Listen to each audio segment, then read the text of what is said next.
Hey, what's up everybody? Welcome back to another Wuthering Waves reaction. Today we have Song of Xuanling, purely because apparently this is at least in part what the other song from last week was built on, and I want to hear some of that. I want to see if I can pick out some of it. So I actually re-listened to the other one, and now I'm listening to this one, and I will have a version with lyrics on the screen because apparently those do matter in this case, so I'm going to see what this is all about. Without further ado, let's go!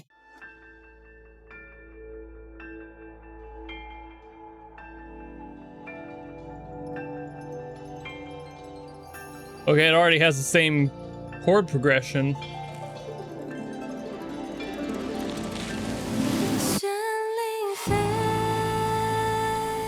I do know that there's another song that helps build the prior, but I only have the time for the one today. Sorry.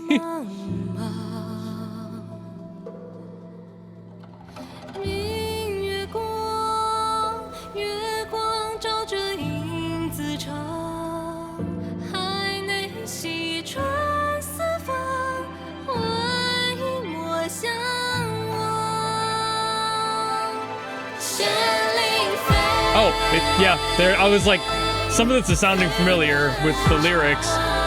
Here we are.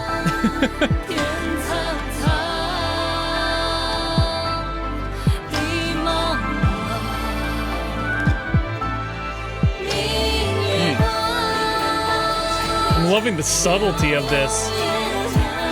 It's taking its time to build up.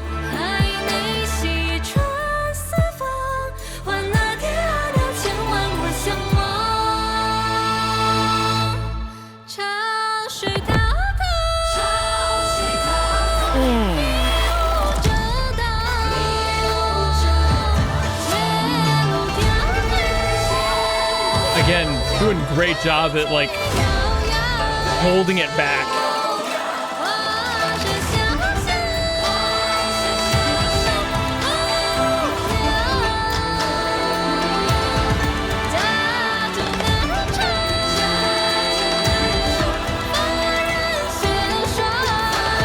This better be a part of the next concert.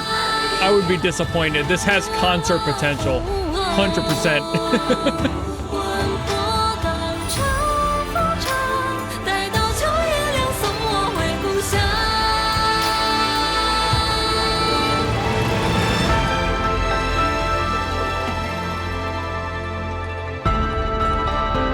Now it really is obvious how much of this song was the other song.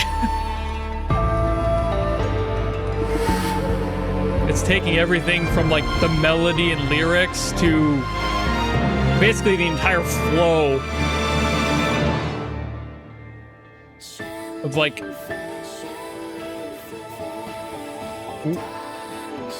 ooh, sorry, this caught me. Ooh, sorry, I love that.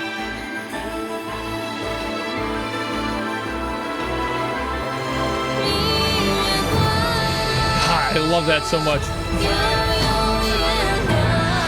It's such a soft release into like this section.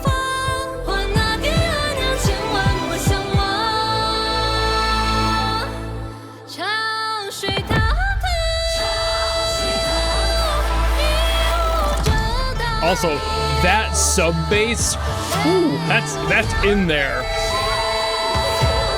Again, something that would resonate really well at a concert. Keep that in mind, Wuthering Waves team.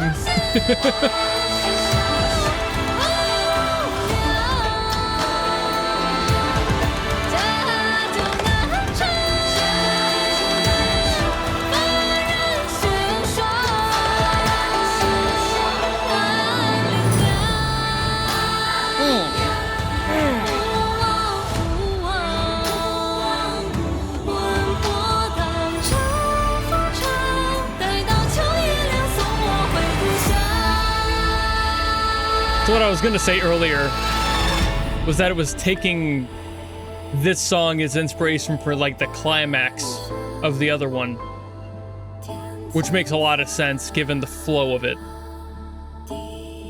But then I got distracted by that vocal part that came in, and I was like, ooh. Man, that, yeah, that's like I would say 70 to 80% of the other song that I had heard. So I'm already fairly familiar with everything going on with this song, but that doesn't mean that it lacks in power on its own either. Something that Chinese traditional music has always done really well is dynamic control. They're really aware of how dynamics can shape the emotion of their music. And I think that's partially because, if not entirely because, a lot of their music was shaped around storytelling rather than just kind of being a way to flatly explain a story or like describe a character, which is how it kind of is in the American folk style of music. There are exceptions to that. Do not get me wrong. There are songs that have adapted a much more dramatic way of telling their stories, but China's always done it. They've always kept that really close to the chest when it comes to explaining their tales, allowing you to feel the ebb and flow of every single thing happening in the story. As the song gets more grand, the story is getting more grand. You could feel that swelling up as the character really finds their peak at the climax, and whenever everything explodes or starts to decay, you feel that in the music as well. It all just keeps that flow going, and it's something that China, again, has always done in their traditional sound, and that's why I love, like, traditional, like, Chinese opera, for example. Not a lot of people do, because a lot of people don't like the sound of the vocalists, especially in the West. They just aren't adapted to it. There's something that's just so intrinsically beautiful about it to me, and I've always loved it. As young as I remember hearing it, I have always loved hearing it, and it's just very true the deeper I get into hearing how they blend in traditional sounds. And of course, this being kind of more of a hybrid, given other aspects that they're starting to mix in there, like the synths and that sub bass that was really cool, but that's just supporting more of that dynamic range. They're adding more of that low support to something that already had a lot of this power behind it, and the swelling and including more instruments and having more accents go on as the song requires them, I suppose, or demands them, I suppose is probably a better term there.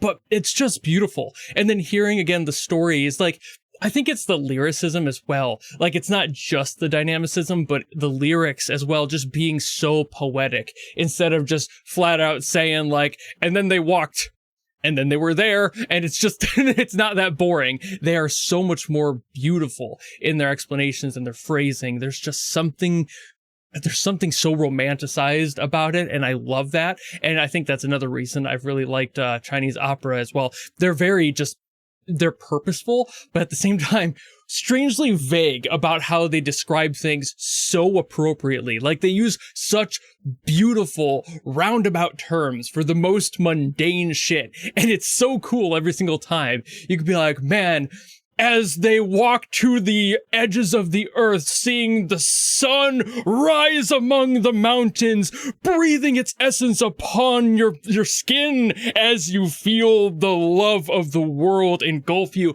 And then, like any other country will be like, and then he walked, and when he got there, he did a dance. It's a completely different energy. And there is just something about that I've always loved. That was a terrible description, by the way. That was a terrible example. I was running off the top of my head there. It's not like I have an example that's perfect, but this song is really well done in that area. But all that's just to say that this song is gorgeous. And now I understand more of the context of why the other one hit the way it did, and why I was kind of just slightly confused about like the power behind it, because I didn't know where that came from. And now I understand the base of that song. And while the other one had a lot more energy to it, I'm assuming the energy that song had probably came from the other song that blends with this one. And this one is just the power behind the lyricism and the sense of community in the voices, and just, again, screaming from the mountaintops and having that beauty be a part of this structure. It's just a beautiful song. So now I understand it, and why it's called Xuanling's Awakening song. Yep. Like, there's so many no shit moments I was having while listening to this song, and a lot of it I just couldn't help but hear it and go like, man, that's beautiful. I don't want to talk because it's gorgeous. And I can't say more than that, because there are just some tracks that take over your brain while you listen, and this was one of them for me. Obviously, I did have my moments where I said stuff, but I was really taken aback and taking this song in once it started to make sense why the other one sounded the way it did and why the power was there. it's here. You know, the power is in this song. Sure, the energy might be from that other one. Still don't know. I have not heard it, but it's very likely. But the body of it came from this one. And that's all I really needed to know. That was my biggest question, was like, where did that song get that energy? It was so cool. It sounded amazing. But there was a part of me that always wanted to know why it sounded that way. And now I know. Obviously, when I read the comments and everything, and everyone was like, oh, it's a mix of these other songs, I'm like, well, that's probably why. And now that I've heard it, yep. So I think that's about all I gotta say. There's really not too much else on this one aside from my raw appreciation of this song and the energy they put into it. And again, just the structure of how they do traditional and traditional modern blend all the time. I'll always love it. It'll be one of my like Achilles heels of music. Whenever I hear it, I have to breathe. I have to lay down and just think for a while, because it always brings me on a journey I wasn't expecting. But I think I'm done yapping about it now, so thank you all so very much for watching. If you enjoyed this video and you want me to get to something else from Wuthering Waves, by all means drop in the comments below and I will do my best as always to get to those. Or if you want to watch me do the concert reaction that I did recently, it was only like 2 or 3 days ago, maybe 3 days, 4 days. I'm trying to guess when this video will come out. Maybe 4 days ago, I did a live streamed reaction to the Wuthering Waves concert. So if you want to watch that, that's there. It'll probably be on the live tab if you're interested. But if you don't want to do any of that, maybe just want to follow me and support me for more stuff coming in the future, you know how to do all that. And I'll see all of you in the next video. Goodbye.